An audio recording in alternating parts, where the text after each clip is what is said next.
Imagine struggling with weird symptoms, but your tests are all normal, yet you feel you're not.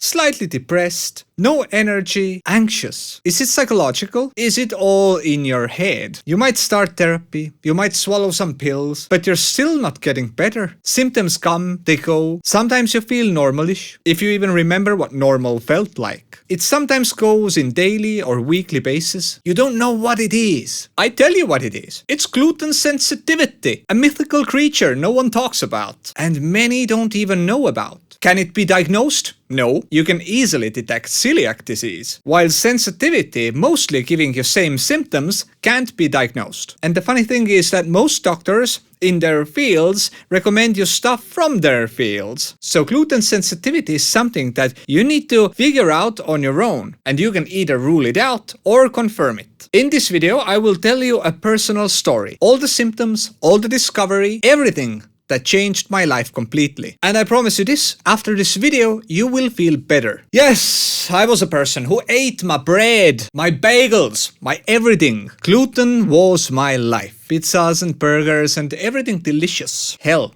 I started my day with a sandwich. Now I'm 36, soon to be 37, but I started my weird symptoms when I was 29ish. It kind of started with muscle soreness and stiffness, everything was tight and, especially in the upper back and neck. And I always thought that it was training related, not recovering well enough or not eating or drinking well enough. And this was always accompanied with slight anxiety. You don't feel comfortable in your own body when it's kind of, tight everywhere. I started getting massages. It made things better. Later I discovered that in some nights I couldn't sleep properly, and it always kind of happened when I ate my favorite cake. Biscuits and curd cake, my favorite. So I thought that I was just, eating too much, and it was just digesting, this extreme bloating feeling and almost kind of vomiting in your mouth, acid reflux and everything else, accompanied with that. But yeah, I was feeling bad. Stomach cramping, but never pain per se. This would go on for a few years, but I noticed that I was getting lazier.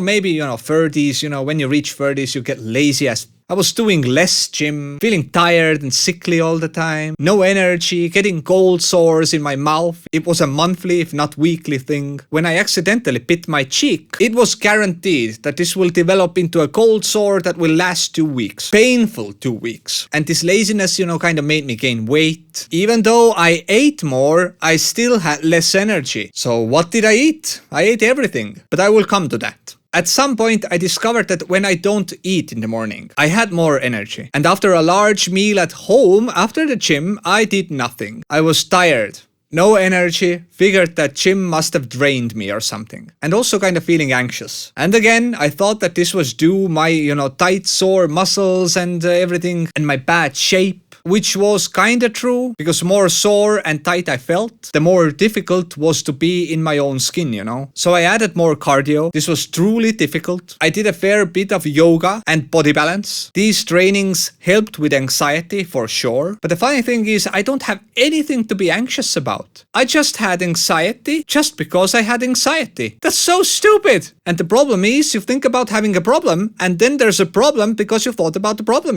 But what gave you the reason to think about the problem if there wasn't any? So a few years flew past, I think 3 years or something, and I got this esophagus infection or something, the pipe for the food, where it attaches with the stomach itself. Pain and nausea and cramps in the stomach, the whole 9 yards. So I had to do a biopsy and swallowed the sword, the endoscopic pipe down your throat, but I did it with sedation so I wouldn't feel it. Enough people around me told that this was the most uncomfortable they have ever felt, so I wasn't going to. 300 euros well spent. So I got some pills, Nexium, to cure the whatever infection it was. So they discovered that luckily, there isn't anything bad in the stomach. They told me that there isn't this closure valve thingy where, stomach starts and your esophagus ends. But the Nexium pill they gave me made it so the food didn't digest in my stomach properly. Meaning that I ate, and 5 hours later, I vomited all back up. Anyway, long story short, I got better and moved on. This was almost 3 years ago now. But I started feeling worse, very often, in the morning specifically, after breakfast. This time I ate porridge, nuts, and banana every morning. This fulfilling food before the workout. So after eating, I either went to the gym or a store. But energy seemed to leave my body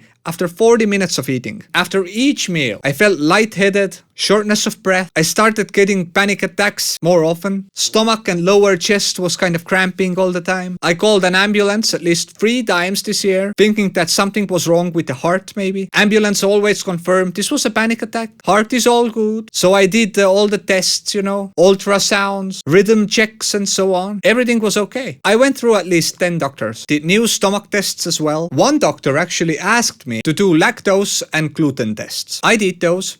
Everything negative. Then I turned to food allergies, thinking that maybe it's banana or the nuts that are the culprit, because they were the only foods I was consuming with my porridge. And since gluten tolerance tests showed okay, I kept eating it and quit banana and nuts instead. Still, feeling shitty. No energy, anxious at the gym. I couldn't train properly anymore. So I quit the gym. Now I think that this was the start of 2023 now. And I just got my food allergy tests registered. Doctor told me that, eat normally before the test so we can get accurate results. At least until the blood was taken. Suddenly YouTube recommended me a video. It was about gluten sensitivity. And since I was searching everything about gluten and lactose and everything, YouTube recommended this video for me. The algorithm knew. So I learned that there's a difference between sensitivity and intolerance. 2 totally different things, but both of them can make you really sick. All the symptoms in this video, and I mean all the symptoms in this video, applied to me at some point in these 5 years. For the first time in my life, I felt that I had something to explain everything. It felt like I was finding my precious. The only problem was that I couldn't test it, because the doctor told me to eat normally, but I couldn't. I had about a week until the test, but I had to know now. I can't poison myself any longer.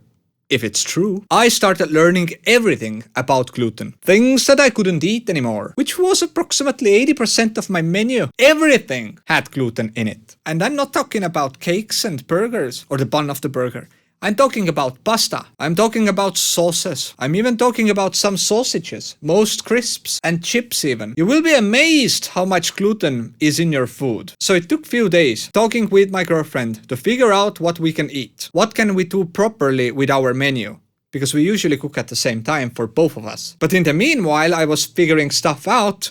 I only turned to vegetables and fruit, and also clean meat. So we got gluten-free pasta, switched out our flour to use potato starch for the sauces instead, as a sauce thickener. It was hard work to learn it all and discover. To make our menu fulfilling, healthy, and gluten-free. But most importantly, it needed to be delicious as well. Something sustainable. And then the tests came back. Everything gluten related was red. And of course there were a lot of reds here as well. And this red was red while I wasn't on gluten. Although I consumed a lot of dairy products, which also showed high reaction. But they informed me that these might be red here because I was consuming a lot of dairy products as well. So the only thing now was the process of elimination. I continued eating clean foods. I did it about 3 weeks and tried to avoid everything red. And suddenly, click. Like in a second. Clarity. Energy levels popped into existence. My mind was sharp, clear in an instant. Brain fog disappeared and the feeling of calm and energy kind of surrounded me. Something I maybe felt last in my 20s. Now I need to add that while I was writing this script, I was not sleeping. Basically it was one night I glutened myself. 5 o'clock in the morning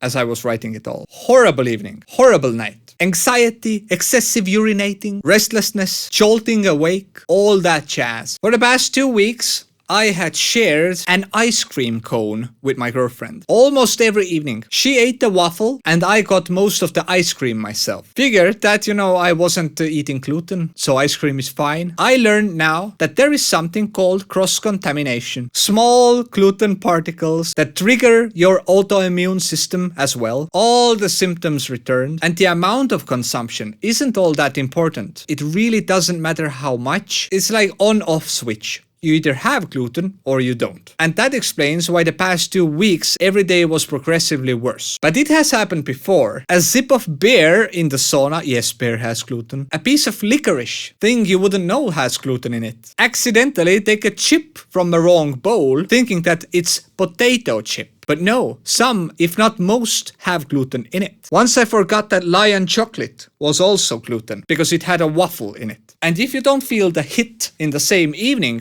you will feel it in exactly 3 days. Usually a third day it's the worst. So in the past 2 years, I have had some fair share of oopsies with my gluten. And I know that after a week or two, I will be back 100%. Sleep returns sooner. Stomach cramps might say hello maybe 3 or 4 days after consuming it. Brain fog usually goes away in a week, but you will get better and better by the day. So in conclusion, what I really want to say here is that gluten sensitivity isn't anymore this, I don't want any gluten.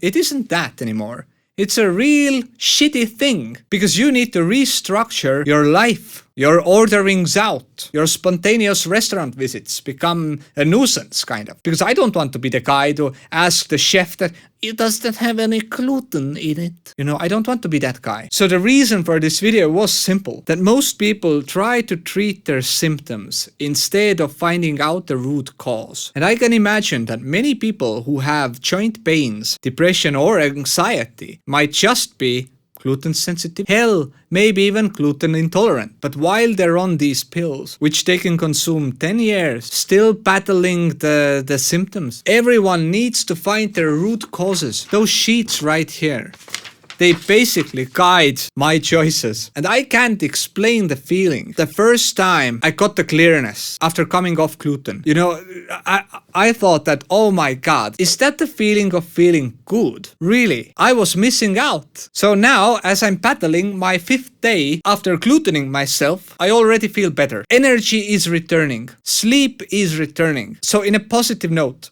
I can tell you, try to figure things out. You are responsible for your own body. Anyways, I'm Silly Lamas and thanks for watching. Till next time.